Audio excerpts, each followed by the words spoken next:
Olá pessoal, saudações. A presente videoaula tem como objetivo entender, modelar e implementar uma possível solução do algoritmo do caminho crítico. Já foi visto em sala de aula. Trata-se, pois, de um reforço nos conceitos para o estudo e entendimento do referido algoritmo. Inicialmente, vamos fazer algumas definições gerais de fluxo em redes que são aplicáveis em todos os nossos casos, ou seja, caminho crítico, fluxo máximo, fluxo a custo mínimo. Então, vamos ver o que é uma rede. Muito bem. Podemos ver aqui nesse exemplo 1, que uma rede é um conjunto de nós conectados por arcos, ou chamados também arestas, alguns chamam de ramos, e a notação dessa rede é feita através da expressão G igual a N, A entre parênteses, sendo N o conjunto de nós que formam a nossa rede e o A o conjunto de arcos. Associada a cada rede pode estar um fluxo. No caso aqui, nós temos esses parâmetros numéricos dos arcos que podem representar tempo, distância, fluxos e outros parâmetros numéricos de acordo com o cenário modelado pelo gráfico. Por exemplo, o fluxo de produtos de petróleo em uma tubulação, ou então o fluxo de automóveis em rodovias. Esses fluxos em uma rede são limitados pela capacidade dos seus arcos, que pode ser finita ou infinita. Um arco ele é orientado ou dirigido se ele permitir um fluxo positivo em uma direção e fluxo zero na direção oposta. Uma rede orientada é aquela na qual todos os arcos são orientados.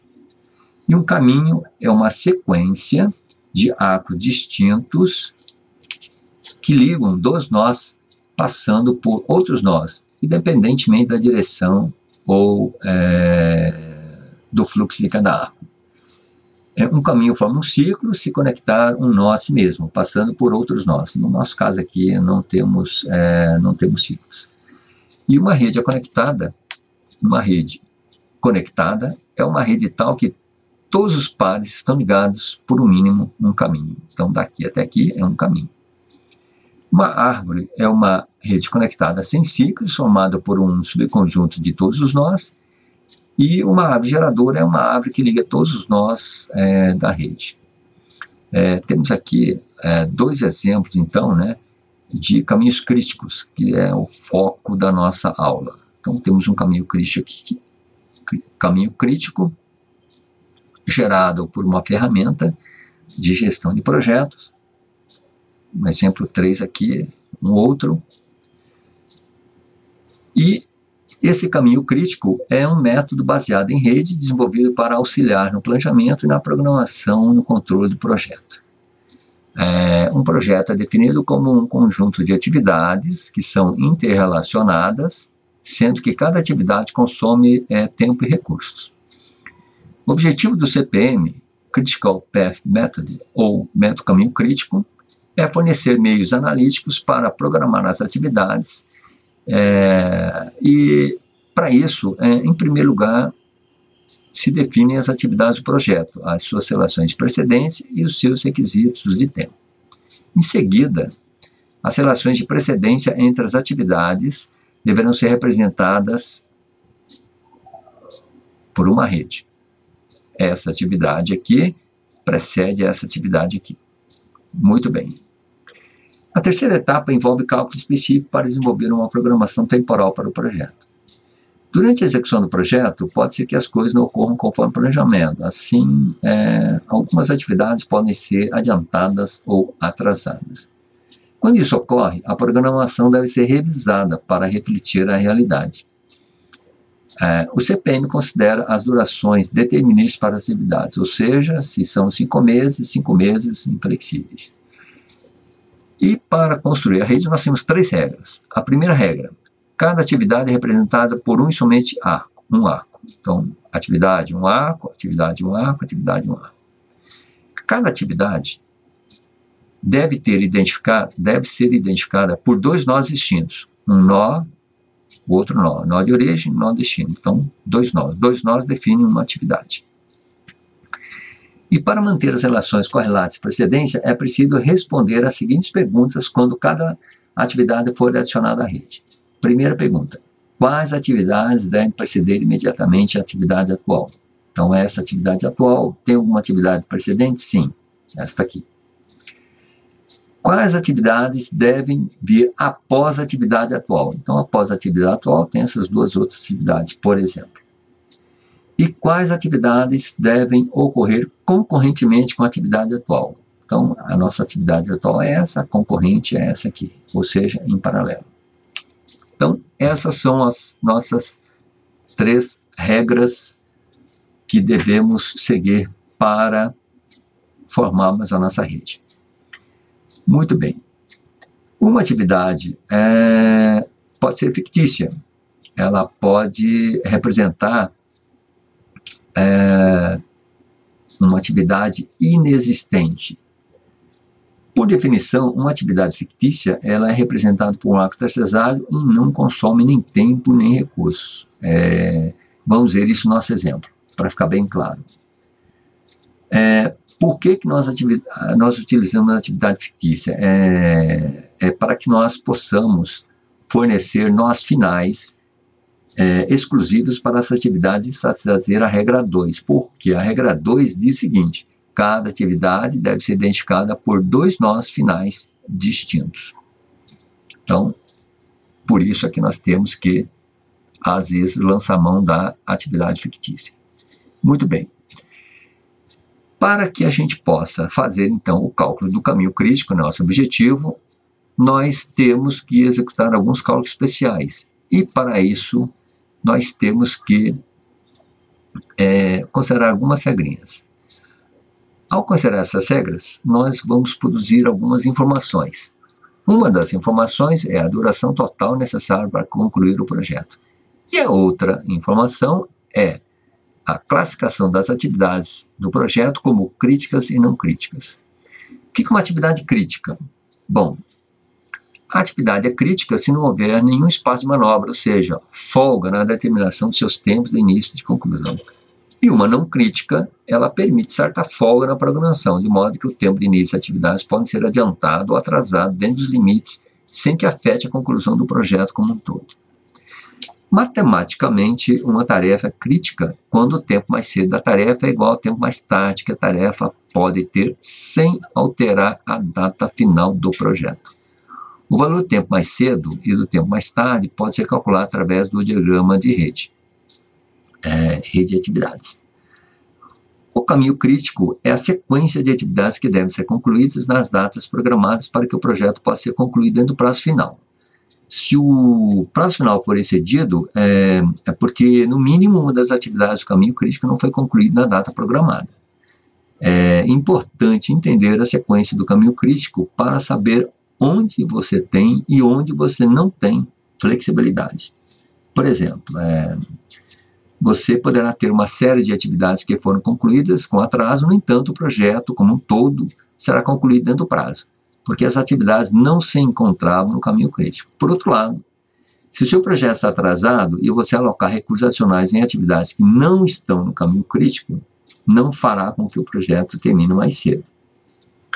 Então, o método caminho crítico, é um dos vários métodos de análise e planejamento de projetos. O CPM, Critical Path Method, ou método caminho crítico, está diretamente ligado no planejamento do tempo, com o objetivo de minimizar o tempo de duração total do projeto. As atividades ou tarefas críticas definem assim o caminho crítico, ou seja, revela a sequência de tarefas que condiciona a duração total do projeto. E com isso ele fornece também informação útil para que se possa elaborar um projeto atendendo aos recursos necessários em função das restrições aliadas às tarefas críticas, conseguindo então uma gestão mais equilibrada, de recursos por todo o projeto. Bom, isso posto, concluímos a nossa parte teórica acerca do caminho crítico, e também essa parte teórica também servirá para os modelos de fluxo massa e de fluxo a custo mínimo. Tá? Vamos ver agora o nosso exemplo. Então, nosso exemplo é de uma empresa que executa um projeto cujas atividades podem podemos ver aqui nessa tabelinha. E nessa tabela, ela lista as nossas atividades, A, B, C, D, F, G, e as atividades que são precedentes, e também a duração dos meses. Então, o nosso maior objetivo aqui é transportar os dados da tabela, porque na prática sempre os dados bem tabelados, num grafo, para que posteriormente a gente implemente esse grafo no Solver. Muito bem. Então, da tabela, nós construímos o nosso grafo conforme aquelas 3 ceguinhas que nós já dissemos. Cada atividade é representada por um arco. Então, um arco, uma atividade. Cada atividade deve ser identificada por 2 finais, 2 nós finais distintos. Um nó, 2 nós. Um nó, 2 nós. E para manter as relações correlatas de precedência, é preciso responder as seguintes perguntas quando a atividade for adicionada à rede. Quais atividades devem preceder imediatamente a atividade atual? Essa atividade atual aqui não tem precedente, então nenhum. Mas essa tem precedentes com a A e com a B. Quais atividades devem vir após a atividade atual? Então, após a atividade atual, vem a C. E quais atividades devem vir e quais atividades devem ocorrer concorrentemente à atual? A atual é A, essa B pode ser feita paralelamente. De tal maneira que nós verificamos que, ao listar a nossa atividade, essa listagem segue uma sequência lógica da execução das nossas tarefas, ou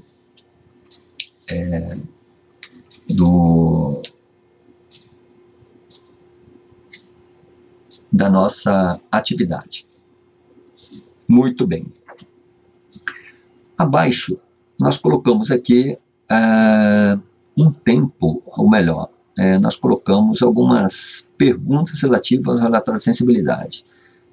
Não vamos aqui tecer comentários acerca disso aí, porque essa é uma matéria que já está sendo cobrada desde a nossa prova número 2, portanto, quem tiver alguma dúvida deverá recorrer à nossa videoaula, que fala a respeito do relatório de sensibilidade e também do arquivo em XLS que contém os exercícios. Ok? Muito bem.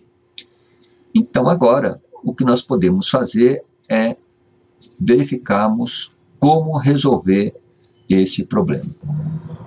Muito bem.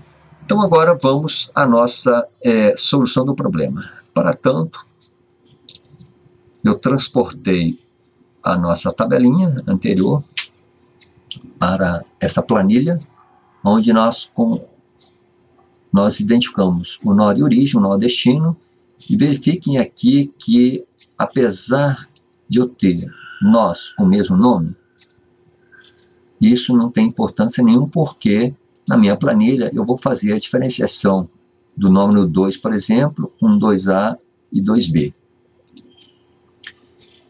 E o nó 4 com nó 4A e 4B. Então, 2A e 2B, 4A e 4B. Então, não importa muito qual é o caractere, o número que eu coloque nesses nós. O importante é termos o nós para que nós possamos fazer a identificação de cada uma das atividades. Então, listada aqui o nosso nó de origem e o do destino, que define a nossa atividade, vamos colocar coeficiente de tempo e aqui uma coluna de valores, como nós já fizemos anteriormente. Escolhemos uma célula qualquer aqui para que nós possamos definir a nossa função objetiva, somar produto dos coeficientes vezes nossas variáveis, e fazemos a nossa preparação da planilha para receber as regras dos nós, do balanceamento dos nós. Então, nós temos aqui o primeiro nó, nó de origem, onde nós temos aqui que o somatório de todos os arcos que saem da origem é igual a 1. E nós temos aqui o nosso nó destino, onde o somatório do destino, ou melhor, dos arcos que chegam ao destino, é igual a 1 também. Por que é igual a 1? Porque a gente tem que levar em consideração todas as alternativas de chegar ao destino. Tomada a decisão de chegar por um caminho, ele é único. Assim como temos que levar em consideração todos os caminhos que saem da minha origem. Tomada a decisão pelo determinado caminho, ele é único, por isso igual a 1.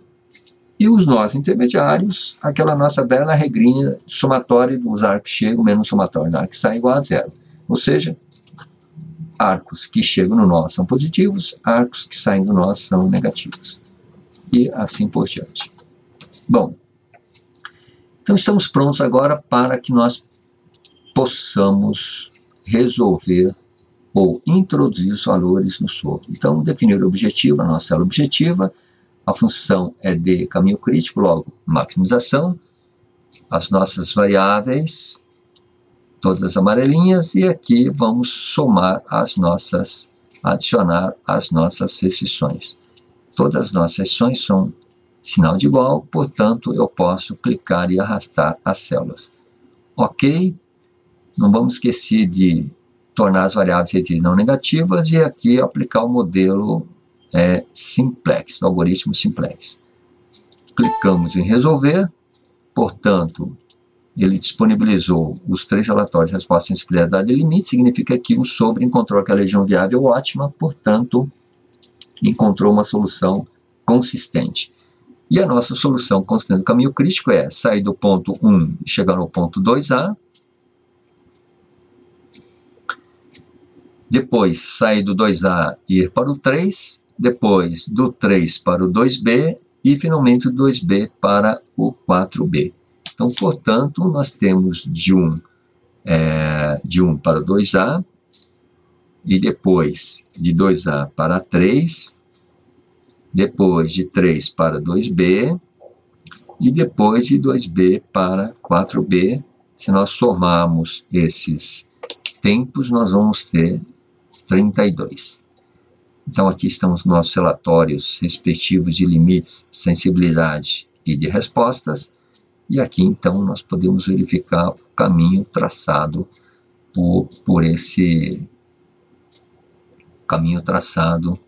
pelo caminho crítico. Muito bem. Isso posto, terminamos, então, aqui a nossa videoaula a respeito do caminho crítico. Espero que vocês tenham gostado. Aproveitem. Conselho: estude, estude, estude. Até a próxima. Muito obrigado.